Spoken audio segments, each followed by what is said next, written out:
Mr. Derleth, you keep saying that it doesn't indicate, but my response back is it does on the reverse side of it. So if it's basically saying there's no indication, so what harm is it just to leave it as is?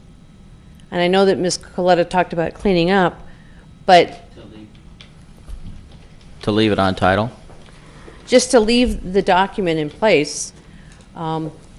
We've already voted on this, a couple of us, for the previous developer, and we shot it down. I'm not sure if any of us, and I've made it very clear, someone buys on a golf course, they're buying for a premium spot. They're buying for that purpose. And that's why when we look at change of zones, whether people believe it or not, we do look at those things.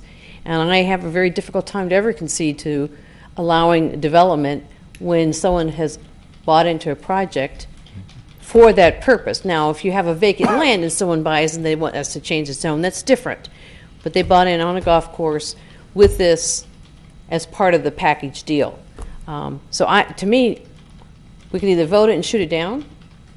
I don't feel there's any need for a study session. We're not moving forward yet. We're not talking about zone changes. There's nothing before us. I think it's premature to even put our time and energy into it. All this is my understanding tonight was just a piece of paper, a document that no one seems to quite understand. And if it hasn't hurt, let's just leave it be. I don't. Oh, just queued in. Go ahead, just queued in. I mean, I tend to agree with Dick, though, and Eugene. I think I don't want to just shoot it down right now. I'd kind of like to leave it open in light of what the residents have said, and not just cut it off at this point. So,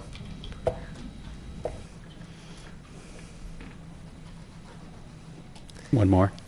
I'm just making sure he's done. I'm done. Okay. Go ahead, then I'll get. And again, we can't talk amongst ourselves, as Mr. Haley pointed out. I would not necessarily be in favor of a study session, primarily because there is no project. And I wouldn't want to give the developer kind of the hopes that there is a project. I think it's on him or them to decide to meet with the residents or not. And if there's no give or take between them and the residents, I don't see us having us take staff time, our time, when there's really no project. There has been nothing proposed to the city at this point. So I would prefer, if the developer is indeed interested in moving on after they've seen, I mean, how many people did we have at the meeting this morning of the residents? There were, what, 20, 25 people there, in addition to who, you know, the people that took the time to be here tonight. So if the developer can't see that there's not a huge public outcry to develop the property, I really don't want to give any extra time on our standpoint to really give them any credence that there is a hope from the city standpoint to develop the property. It's really between them and the neighbors to come to some agreement. If they then, as a party, both the developer and the neighbors come together and say, hey, we really like what the guy's proposing, then that's fine. Then we can have study sessions and zone changes and all those sorts of things. But I don't really see the point of even going on. Leave this on the document. If the developer wants to buy the property, he can buy the property, but he still needs to then meet with the residents. That's what we've done with every other infill development. We don't even have them come to committee until they've already met with the residents. So I would prefer to do it that way. The way we've always done is let them meet with the residents. If they feel they've got a viable project at that point, then they can bring it forward. But I don't see a huge public support for it at this point. And Vice Mayor Haley, I see you're in the queue. I'm just going to pause for a second here. I know there were some questions brought forth, and I just want the opportunity to have those responded to. I'll go to our city manager. 2 items brought forth. One was the residents buying this property themselves. So if you could address that. And the other one that I heard was in regard to other developers that develop golf courses to get them to come in and buy the golf course and start it up. Yeah, that was sort of mentioned this morning in committee. The golf course is no longer viable as a golf course. If it was a thriving entity for golf, it would still be in existence. It was purchased by a foreign entity that specialized in golf. With the rising water rates and the design of the golf course, it can no longer compete with newer and more contemporary courses. Where we're located geographically, we're sort of lucky in that we have several very high-end golf courses, the Retreat, Eagle Glen, Trilogy, and then you have another couple of steps down that are, more recreational play. This one fell even below that, and it wasn't getting enough rounds to cover the cost of rising potable water. And more importantly, most of the golf course and it's the more developable envelopes are within the county of Riverside, and it just isn't viable as a golf course. This morning, the analogy I gave wasn't a quick whip about the residents should just buy it. It was more of an analogy where a couple of the residents had this idea that the city should buy it and turn it into a park. And the dialogue was more explanatory in terms of it really isn't suitable for a park. It's long and narrow. It was at one point in time obviously a fairway for a golf course. It doesn't meet ADA requirements. Ingress and egress is one point of access off of Kirkwood. It just doesn't work as a golf course. To that end, it was mentioned that, maybe if the developer were not to develop that and focused on the other parts that were in the county, maybe the homeowners could create a large HOA and create that green belt that they were interested in. But the city isn't in a place to do that now for them.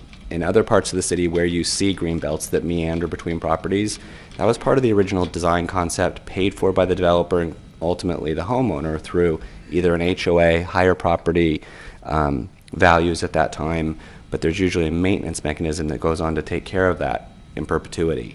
So for us at this point, we just simply can't, as a city, afford to take it on as a green belt or a park. So that was the analogy that maybe other communities have been successful. Claremont has the Claremont Club is one example where the homeowners could purchase it, put it into an HOA and have some tennis courts or whatever they as homeowners desired to have it be.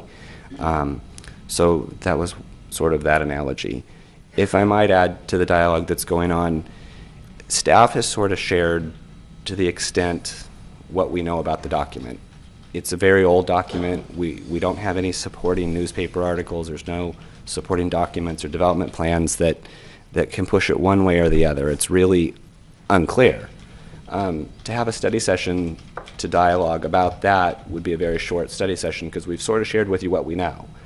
The dialogue from this morning and today has sort of become a mixed bowl of fruit as opposed to a discussion about apples and a discussion about oranges. The apple is that we don't know what the document means. Ms. Collette has done research, the title company's done research, prior ownership has done research, potential buyer has done research, Dean has done research, and we know what we know, which is not a lot. It's what it says, and it can be taken 2 or 3 different ways.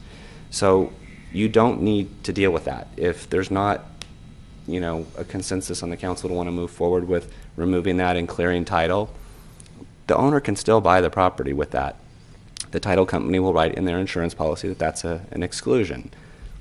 Potential buyer can take the risk or not. Potential seller can deal with it, whatever. So if we don't want to deal with that question tonight, that's great. We don't have to. What keeps getting brought into the discussion this morning and today is about a development. There's not a development proposed and in front of you. The developer may have had conversation in the hallway today about what he might dream of having there, but he's not shared that with me. I don't know if he's shared it with you. He doesn't have any formal applications in with staff.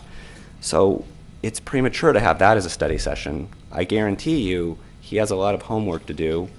Community development will send him out to meet with all of the neighbors in that area before he comes back to us, because as we've all said, at least the 20 plus years I've been around, we've always said, you're never going to get to develop that. The neighbors are going to hate it. However, with that said, as I said this morning, we had 20 people. Today you might have 40 people. I've had a handful of people that back up to that don't like living up against the weeds and the dirt, the rats, the kids at night, 4-wheel drives, quads. So maybe it being dirt isn't the answer, and it's not really a green belt right now. It's a brown belt. It's at times a fire hazard. The fire's been out there trying to keep ownership, keep the weeds down and stuff like that. So this is a very complicated problem, but I can tell you, if there's not consensus to remove it, let's just continue this tonight. We don't have to deal with clearing title, not our problem. I don't think we need a study session to discuss a development because one's not in front of you. There's no proposal, and if this today gave the developer he believes what we've been telling him now, which is neighbors aren't going to like you, maybe they're done too, because I think every one of us that have been here very long have told any potential developers over the last handful of years anyway, it's not going to be easy to develop. That's not a good idea. I think he got that feeling this morning. In fact, after the door closed, I could still hear him getting that feeling. So anyway, apples and oranges, you don't have to deal with it tonight. You can continue it, but we don't need really a study session to discuss the development because there's nothing in front of us. Did that answer it all? Yes, but I do have a follow-up. Okay. What occurs in the situation where the current owner defaults, just walks away from it? Because right now, we are holding them accountable for maintaining the area.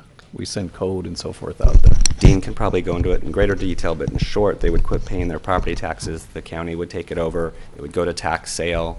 Someone in, Montgomery, Alabama would buy it that just goes, wow, that's a great piece of property in California for $83. He might buy it, and then Chief Duffy's team would start chasing him for weed abatement at, $18,000 a crack, and then he would do the same thing. So, I mean, this is a serious and significant problem, which is sort of something the homeowners need to be cognizant of, is trying to figure out what it should be going forward.